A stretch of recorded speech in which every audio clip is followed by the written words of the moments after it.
How did the MMA Guru get popular in the first place? My theory is that he was ignored for far too long, and if you build it, they will come. He built it, his platform, off of hate and negativity, and over time, they came. That dark underside of the internet, the trolls, the hateful, negative people.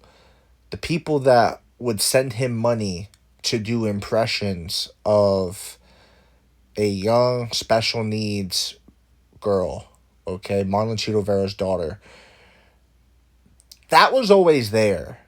That was out there before Demetrius Johnson teamed up with him, and it's out there now. It's just a bigger spotlight because ever since Demetrius Johnson teamed up with him, it legitimized him. It made everybody's whoa, look at who DJ's with. Look at DJ's friend Guru.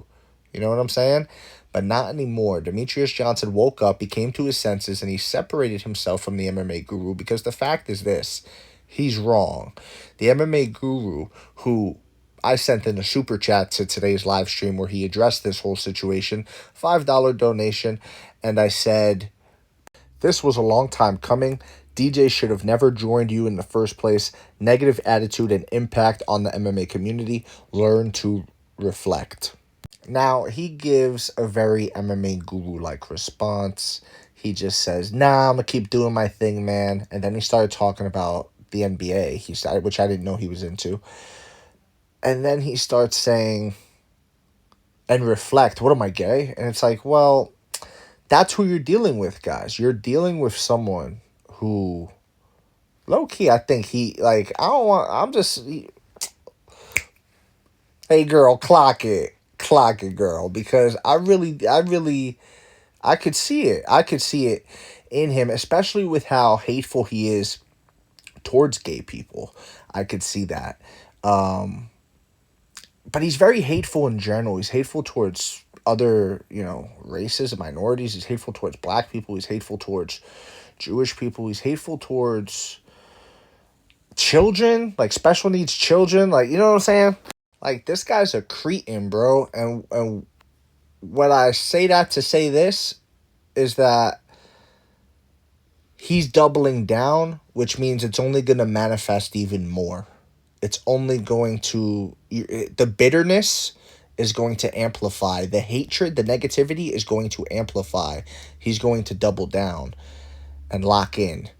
Rather than reflect, right? Rather than reflect on it as a man and say to yourself, I was wrong making fun of that special needs child. Duh. Like, that you don't get. By the way, all this stuff that I'm about to lay out for you, maybe I am wrong for doing racist impressions of, young black children. Maybe I am wrong for pushing those narratives and feeding into this audience that is really getting off to this type of humor, right?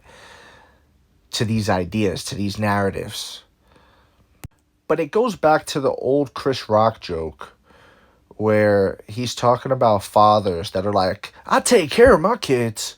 I'm in my kid's life. It's like, yeah, that's what you're supposed to do, you dumb motherfucker. You know what I mean? Like, that's what you're supposed to do. You're not supposed to make fun of special needs children, bro. You're not supposed to do that.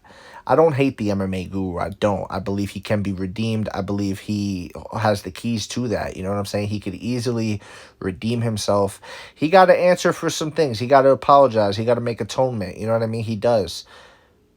But he's doubling down in defiance. He's doubling down in... What's another word? In rebellion. You know what I mean? He's rebelling because he's like, no, this is what got me this far in the first place. And he's right. But this is the dilemma he's in because now the MMA Guru needs to make a choice. Does he disavow himself?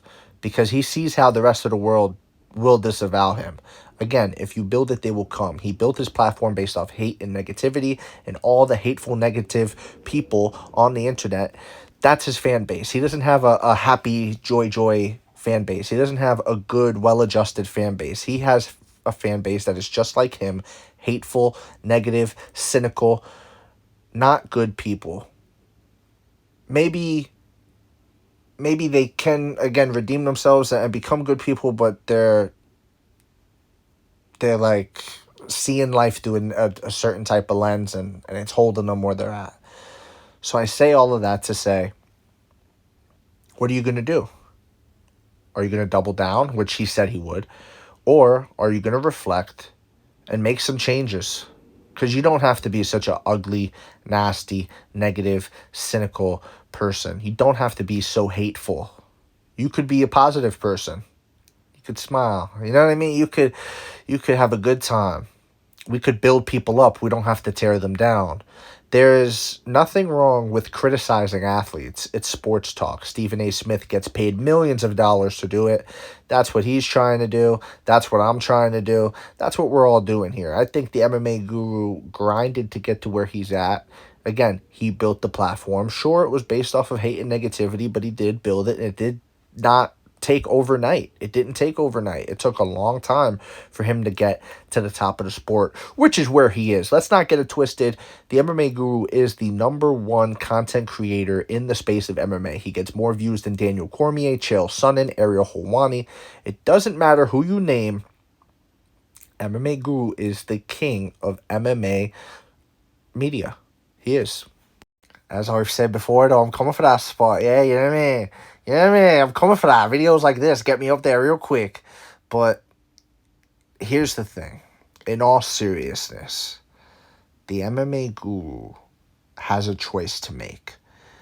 Does he want to continue being what the rest of the world considers disgusting?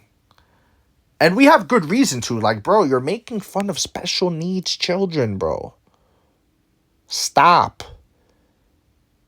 It's not okay.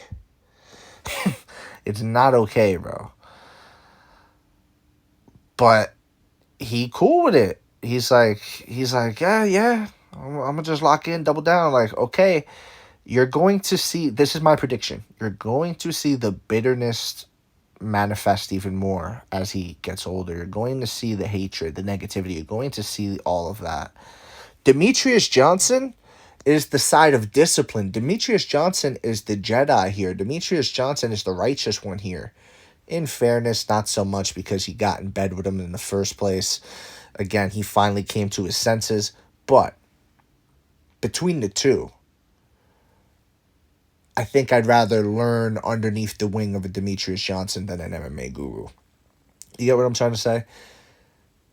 Guru, in my opinion, should have just listened, should have reflected, right? He should have done right by Demetrius Johnson and kept the show going, and you would have seen a positive change in MMA Guru. And I think over time, you would have seen a more likable version of MMA Guru. But now, after UFC 322 happened, after that really hateful rant that he didn't need to go on, that even he's embarrassed of, the echo chamber is going to be louder than ever. That chat, especially after this breakup with Mighty Mouse and him, he's feeling this. That chat is going to be his home. He's going to be loving what they're saying, and they're going to be, they were already saying, like, yo, get Nick Fuentes on, get this person, get that person on, all this stuff. And to Guru's credit, he was like, I'm not just going to get a random right-wing person. This is an MMA show. To his credit, he did say that. But I'm interested in seeing where this goes. I would like to see Guru disavow some of his statements. I would like to see Guru atone for the things he said, because he has gone too far. And really just turn over a new leaf and be a positive force. But I don't think we're going to get that. I think we're still going to get that doom and gloom beanie, and we're still going to get that, like the world, like everything's gray attitude. That's just my opinion. But it is what it is. That's why we stay tuned. Let me know what you think in the comments below, whether you agree or disagree. It doesn't matter. Just join the discussion, subscribe for more, and leave a like if you enjoyed the time spent. Thank you. You are all appreciated.